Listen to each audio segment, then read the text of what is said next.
All right, ladies and gentlemen. I really will keep this one pretty brief because it's a pretty simple week. I know last week we were wrapping up one thing and starting another new one. So this week we are 100% in on The Outsiders. You have already read the first two chapters. From those of you who actually completed your exit slips for week 6, unit 6, um, those look like you guys, for the most part, were really enjoying the reading. Um, so I'm glad to hear that. This is a story like any other. You're talking about people who grow up in different walks of life. Greasers, they're your no good, white trash, leather wearing, hair grease wearing, nobodies. The only people they have are each other. You see all these different kids from different households that come together because they're pretty much each other's family. Ponyboy, Dairy, and Soda Pop, they've lost their parents in a tragic accident. Um, the rest of them have family, but really the main source of comfort and consolation and support that any of them have is their literal or figurative brothers in this greaser gang. Um, Learning targets haven't changed all that much. Essential questions: what constitutes a family? What creates hostility between groups of people? Again, in this case, we're looking at a difference in clothing, status, money. I mean, you probably even have recognized it in school over the years. You start to hang out with people who are similar to you, have similar interests, similar clothing styles, similar classes, even. If you have class with the same kids every single day, you're more likely to spend time with them. Um, how have you been feeling about school sports and socialization? That's going to lead us right into the next slide. Um, your time capsule projects, time's close to up, and we'll talk about that.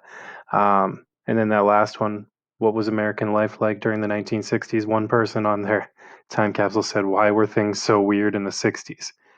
Well, I can tell you, at some point in the future, they're going to be looking at the 20 teens and now the 2020s. So weird to say. And they're going to be like, what the heck was wrong with those people? Especially the year 2020. What a bizarre year we're going through. But, anyways, step one: projects are due by Friday, not next Friday, not Friday after next, this Friday. So, if you're watching this, it's due by the 15th. That's this upcoming Friday. There is a folder in Google Classroom called Time Capsule 2020. It's toward the very bottom of the list of things in the distance learning units where you've been finding all of your work. That's where you submit things. If you've been using the one that I already attached and you've been editing that, great, grand, wonderful. All you have to do when you finally, make sure everything's done is just hit turn in, and you guys have done that for me all year, so that shouldn't be an issue. What has been an issue, if you noticed a few weeks back when we did the time capsule check, that was kind of like the halfway point. If you have an M, or I think I changed most of those to Fs at this point, if you didn't, have what you needed at that point, um, you didn't have it attached, or you didn't have anything done, or not enough done for me to give you credit even for 5 points. So please make sure that they are attached in that folder so that I can give you credit. This is going to be a sizable grade. I mean, some people really went above and beyond to make these good. That was always the expectation. You need to just make sure you get yours done. I want them by Friday. No waiting till next week. No skipping it altogether. I mean, due by Friday means do them and turn them in by Friday. Okay. Um, Remember, it's not just journal entries. Those should have been done 2 weeks ago with a total of 13 or more. You also, if you click on this link, your assignment is very simply laid out for you as long as you follow along. So the personal journal reflections, that was just the first part of the project. You also need to interview 3 family members, asking them a minimum of 3 questions apiece, I think it is. 5 questions per person. Sorry, right here. Minimum of 5 questions per person. You need 3 news headlines and your reactions to them. And reactions only have to be 2 to 3 sentences. This is by far probably the easiest part is the news headlines. Just find things related to what we're going through as a society. Entertainment. What are you reading, binge watching, playing to keep yourself occupied? Describe your diversions and post images. Don't skip the pictures. I mean, that's easy. Copy paste, okay? That show us what you're up to. Social media, memes, etc. If you're not on social media, just use Google. It's really simple. Um, Look for appropriate memes that kind of talk about how people are responding to this pandemic. Copy and paste them in, and along with your response to each one that you use. Or if it's a bunch that are similar in nature, maybe just one statement at the bottom, like these are mostly humorous, or these are mostly, illuminating or entertaining, or whatever word you want to use, and explain why. And then lastly, this was never supposed to be difficult. I wanted it to be vague for a reason. It's supposed to be, you know, up to you to determine. You can draw a picture, you can write a poem, you can write a song, a story.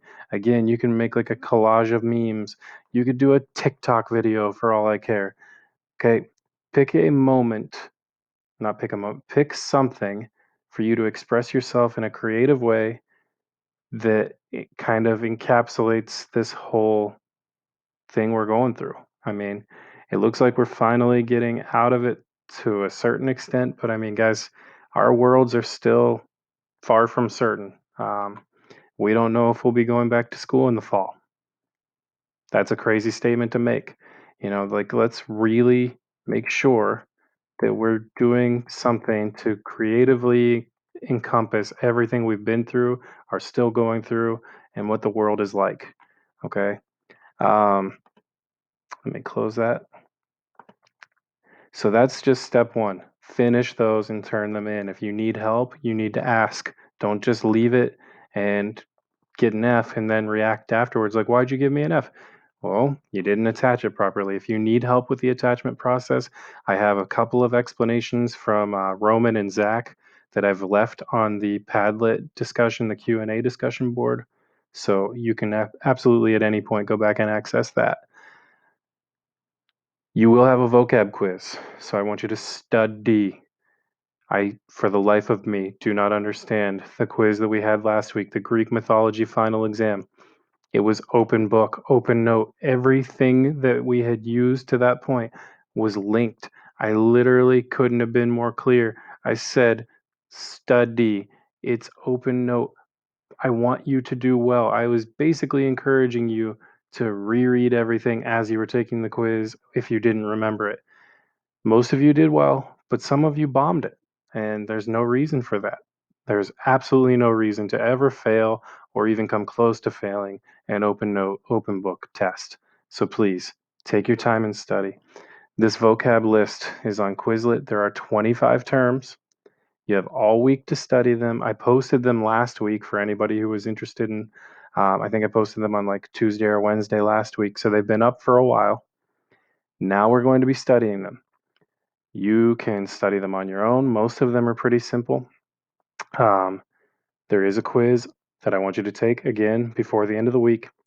And like always, or not always, but most of the time, I will be running a office hours version of a review game this Thursday, May 14th at 1:30. Okay. It might be a couple minutes after, and I've told people this. My office hours are somewhat fluid or liquid, so to speak, because I never know when exactly my son will fall asleep, and I'm the primary, person watching him. But 1:30 is usually a pretty safe bet. So 1:30 to maybe 1:35ish, we'll get started. It'll just be a Quizlet live, either individual or group or some combination of the two review game. All right. And then this is the fun part, as long as you're enjoying it. And I don't see any reason why you wouldn't. The story is really going to get thick and deep at this point. You're reading chapters 3, 4, 5, and 6. So just like we did with 1 and 2, I have individual links to the chapters. So this link right here will give you the text, okay, the actual copy of the book. This link right here will take you to YouTube where you can listen to it. And then same thing for chapter 4. I don't have an individual link for chapter 4. You'll just continue from here. But there is a YouTube link. So, and if you just keep the YouTube page open, it should just continue to play because it's all set up as a playlist. Um, so yeah, just keep that tab open. But then each two chapters will have a combined Google form. So chapters 3 and 4, this is your check quiz. Again, you can use the book. A bunch of you did not do so well with these. We were getting 7s out of 10. A couple people got 5s. Let's not. Let's not do that. If you're reading the book, there's no reason you should fail. Same thing with chapters 5 and 6. You have the link, you have the YouTube links, and you have the quiz. And then, speaking of quizzes, this is the last major assignment for the week. There is a writing as always, but this is the link to the quiz. I'll even show it to you right now for those of you who are actually going to watch the video. This is kind of a nice little way to reward you, I guess. So last week's quiz, there were, I think, 25 characters or so, or it might have even been more.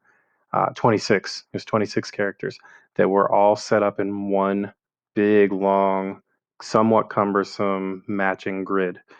In order to avoid that for this vocab quiz, since it's 25 terms, it didn't break up perfectly into 3 sections, but I did 2 sections of 8, and this first section is 9. So you'll have to scroll a little bit, but not nearly as much as the first time. But yeah, so it's set up, it's broken up. It should be set up in such a way that you will be, I don't know, you'll find it easier, I hope, because you are limiting your options for matching. It's really in your best interest to study, as always, but the quiz will be set up easier than last week. And lastly, um, this is worth 5 points just to give us a nice round 40-point number, I believe, or 30-point number for the quiz. A 5-point short paragraph response. In one short paragraph, use at least 5 of your vocab words correctly and in context. That means that you have to include clues to the words' meanings in your writing.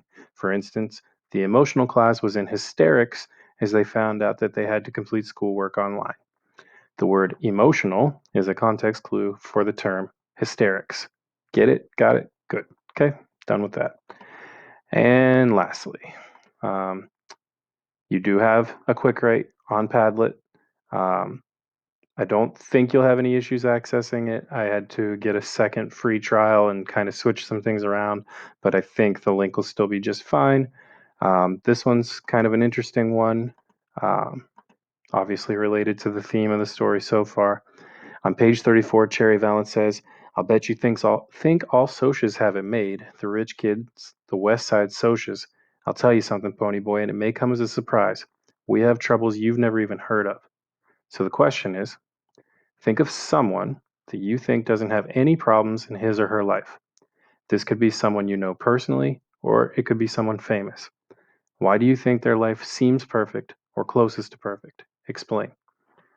So you might think of like Bill Gates, one of the richest people on planet Earth, or Elon Musk, or Jeff Bezos. Okay, any of these people who have just unlimited wealth. Okay, they could do anything, they could buy anything, they could just live a life of luxury their whole lives, right?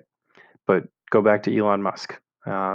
The guy has been ridiculed in the worlds of both science and economics because of some of the risks he's taken and some of the decisions he's made and the failures he's encountered. So it's not that he has a perfect life by any means. Just just about every decision he makes is under a critical lens all the time. Another example, Michael Jordan. I'm watching right up before I made this video, I was watching episode 7 of The Last Dance, as I've mentioned before in these videos. Um, Wonderful athlete, fantastic, top notch shooting guard, probably the best all around basketball player we've ever seen.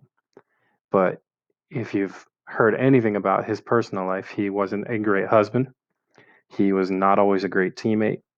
And he was ridiculed during his playing career for his gambling problems and his addiction to competition. He would bet hundreds and thousands of dollars on single games of cards with his teammates to the point that they had to like stop hanging out with him because they couldn't afford to keep up with him. Um, he would threaten players not to throw a pass to a certain player on the court during crunch time because if it wasn't in his hands, he wasn't happy. Like, again, phenomenal athlete, probably the best to ever do it. And he was imperfect, and people criticized him for it, and still do to this day. And documentaries like this that come out 20 years after he's done playing just continue to illuminate his character flaws. So, again, think of somebody that you think doesn't have problems, really think about it, and see if you can come up with anything illuminating. All right. And then, last but not least, the most commonly skipped step in these units. Just because this slide hasn't changed the way that it looks does not mean that you don't have to do it. There is an exit slip on step 8 every single week. It is not the same, it changes. Um, can't emphasize that enough. This is an easy 5 points every week, and there's kids who just blatantly skip it. Let me just show you. 32 people out of the 67 I think I have, so less than half, actually turned in last week's exit ticket. So think about that. We've now had, I think I incorporated them in week 2, so that was the 5th exit ticket. And if you haven't been doing those the entire time, 5 times 5 is 25. That's 25 points you're leaving on the table because you just won't fill out a simple checklist. That's all it is. It's a checklist and a few simple questions about what you completed during the week. So again, please get those done. Um, it's really not that difficult. And as always, I have office hours throughout the week, every day from 1:30 till 2:30. The only correction to that, I will not be available for office hours on Tuesday this week, so the 12th. Please do not try to contact me Tuesday the 12th, as I have a meeting with my Edinburgh advisor for my summer internship with Mr. Emick. So please, I I ask you though, email me, use the Padlet frequently asked questions list, or contact me through office hours Monday, Wednesday, Thursday, or Friday this week, and I will happily do anything I can to help you. Um, it's kind of discouraging for me that this last week, as we were getting into one of the most exciting parts of quarter 4, I had my lowest turn in rate of the entire time. Again, we need to be getting better at this week by week, not worse. Do not let that announcement from Dr. Carnes and Billy about the 69% rule, do not let that deter you from doing the right thing. Don't say, oh, I've got an 85. I can not do any work this week and still be at a 77. That's still above a 69. I'm good. No, you've got this. Keep working hard. I promise you, I'm making these lessons not for me, but for you. You will learn a lot, you will get better from them, and it will help you in 8th grade, high school, and beyond. Okay? This is one of the best stories in American history, and that's not just bias, that's based off of what we have seen in just, I don't know, every school in America has adopted this book, it seems. Okay, so take it for what you will. You've got work to do, and I am absolutely willing and able to help you, but I don't know there's a problem unless you ask. All right. It is May. It is halfway through May almost by the end of this week, so let's finish strong. All right, guys. Have a great week. Thanks for listening.